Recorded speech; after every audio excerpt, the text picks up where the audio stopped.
wallahi bw'obanga mubyowulira nga waliwo ebyekutte sala yiwa omusaayi ku lwa Allah omulaajanireko nti Allah wange emisaayi bagiyiira mu masabo, musaayi guno nguyiwa ku lulwa omwana mbuze mpa ku mwana Allah nange ndabe ku mwana wange. Omusaayi guno nguyiwa ku lulwa Allah wange emirimu giganyi. Musaayi guno nguyiwa ku lulwa Allah omutozi w'ekitonde kino kye ngenda okusala nga gwe mutonzi wange. Allah wange obufumbo butabanguse. Allah wange kirwadde kinnume kirwadde kibuze. Omusaayi ogwo guyika tumanyi kye gutegeeza. Okusala tukkirizwa okusala ku adha ku Eid al-Adha nga tugenda okusala, tukkirizwa okusala aqiqa, tukkirizwa okusala okwenjawulo. N'omuntu akkirizibwa okwerowooza obwerowooza n'asalayo olusala ajijja miiru n'asala ente 2 kusala busazi musaayi guyike ku lwa mbalamusizaako nnyo bassebo ne bannyabo abantu ba Katonda mwenna buli muntu gy'osinziira okutulaba n'okutuwuliriza. Njagala kwebaza nnyo nnyini ddala okutwesigisa ensonga naddala n'otwesiga ku nsonga ezikwatagana ku byenzikiriza. Nze mukwano gwo John the Preacher. Bagamba kugoba takulese tabula kyakusuuza. Mikwano gyaffe tuzze tubalinya kagere kagere era bingi bye tuzze tuzuula era bingi bye tuzze tutegeera. Bulijjo tulaba kulwanagana nga balwanisa okufa n'okuzuukira kwa Mukama waffe Yesu Kristo, kubanga bamanyi nti amaanyi gali mu musaayi gwa Yesu. Bo baagala kusala ndiga, mbuzi, kayiba mukukulu, enjiibwa n'ebintu ebirala kubanga obusamize eyo gye bwasigalira. Naye twagala okutegeeza mikwano gyaffe abatulaba, omusaayi gwa Yesu Kristo weeguli gumala. Teweetaaga mbuzi, teweetaaga ndiga, teweetaaga njiibwa. Yesu yafa ku lwaffe ffenna n'ayiwa omusaayi gwe nga naawe atasobola kugula ndiga osobola okufuna omusaayi gwa Yesu ogw'obwereere n'oba nga ogusaba ne gukola kye guteekeddwa okukola mu bulamu bwo. Yokaana ekisooka essuula ey'okubiri olunyiri olusooka n'olwokubiri Bayibuli egamba bw'eti: abaana bange abato mbawandiikidde ebyo mulemenga okukola ebibi, era omuntu yenna bw'akola ebibi tulina omuwolereza eri Kitaffe Yesu Kristo omutuukirivu. Ako kakulu nnyo, tulina omuwolereza eri Kitaffe Yesu Kristo omutuukirivu. Ako kakulu nnyo, tulina omuwolereza eri Kitaffe omutuukirivu Yesu Kristo. Teriiyo mulala muwolereza, teriiyo mulala. Kati bano baganda baffe baagala kutujja ku Yesu batutwale ku ndiga nti omusaayi gw'endiga gutuwolereze. Ffe tuyina omuwolereza. Omuwolereza bassebo ne bannyabo si mulala. Tewabanga omuntu yenna akulimba nti waliwo omuwolereza yenna omulala. Omuwolereza ye mutuukirivu Yesu Kristo. Kati Bayibuli n'egamba bw'eti ku lwokubiri: n'oyo gwe mutango olw'ebibi byaffe, so si lwa bibi byaffe ffekka, era naye n'olw'ensi zonna.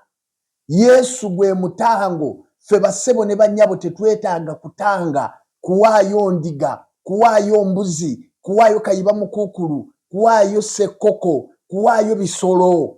Mubireke, tebiina makulu, kubanga Yesu Kristo yafuuka omutango ku lwaffe, si ffe ffekka n'eno eri ensi yonna. Gwogaana bugaani n'ogoba omusaayi gwa Yesu, n'ogugaana n'oguwakanya ng'abasamize baguwakanya, ng'abasiraamu baguwakanya, kubanga bamanyi amaanyi naki kye gusobola okukola. Gwogaana bugaani naye gwo weeguli okukuwolereza. Yakola saddaaka emu emala, teweetaaga kukola saddaaka yakubiri. Bassebo ne bannyabo abampuliriza, omusaayi gwa Yesu, omusaayi gw'ente, omusaayi gw'embuzi tegwina kye gusobola kukola. Tegusobola. Bebulaniya essuula ey'ekkumi olunyiriri olwokuna Bayibuli egamba bw'eti. Abebulaniya essuula 10 olunyiriri lwakuna lugamba nti kubanga tekiyinzika omusaayi gw'ente ennume n'embuzi okuggyako ebibi. Otawaanira bwereere muganda wange okuggyako ng'oyagala kulya nnyama. Omusaayi gw'ente n'embuzi ennume n'ebisolo byonna tegulina buyinza, tegulina busobozi kukujjako bibi, tegulina busobozi kukuwa mwana nga Sheeka bw'agamba, tegulina. Ebisolo temubittira bwereere, ogwo si gwe mulimu gwabyo. Ye bannange, Allah yanywa omusaayi gw'ensolo buli kiseera yabaaki bwe tubagamba nti si Katonda nga muwakana. Kaakati wuliriza, Bayibuli egenda maaso ne tugamba nti omusaayi gw'ensolo gutukuza mibiri, gwo gusobola kutukuza mibiri. Ebbulaniya 9:13 Bayibuli egamba bweti, kubanga obanga omusaayi gw'embuzi n'ente ennume n'evvu ly'ente enduusi ebimansirwa kwabo balina empitambi bitukuza okunaaza omubiri. Omusaayi gwa Kristo, ulira, omusaayi gwa Kristo eyeewaayo yekka olw'omwoyo ataggwawo eri Katonda teguliiko bulema, tegulisinga nnyo okunaaza omwoyo gwammwe mu bikolwa ebifu okuweereza Katonda omulamu. Omusaayi guno gwa Yesu Kristo tegunaaza kungulu, gunaaza myoyo ne gukutukuza n'oweereza Katonda omulamu. Buli lwogaana omusaayi gwa Yesu Kristo kitegeeza omwoyo gwo gusigala tegutukudde, naawe tosobola kuweereza Katonda omulamu, osigala oweereza bifaananyi, bibumbe, mayinja. Kuva wano genda kuba sitaani mu Buwarabu ng'olese ebigali wansi w'ebitanda. Lwaki? Kubanga wagaana omusaayi ogw'omuwendo, wagaana omusaayi ogw'omwana wa Katonda ogutaliiko bulema. Oli mu kusaddaaka kayiba mukuukulu, oli mu kusaddaaka njiibwa, oli mu kusaddaaka mbuzi, oli mu kusaddaaka ndiga, osala ngamiya. Ebyo tebirina kimaanyi gasobola kuyamba. Ndi wano kutegeeza mwannyinaze, ndi wano kutegeeza muganda wange, togeza kuyingira mu busamize buzungu, toyingira mu busamize bwambala makanzu meeru. Nedda. Omanyi abantu bambala ebyeru ne balowooza nti bwe bambala ebyeru olwo bafuuse batuukirivu. Neri Mwankole, abacwezi abalangi nabo bambala byeru. Bishaka naye ayambala byeru. Okwambala ebyeru tekifuula mutima gukubeera mutuukirivu.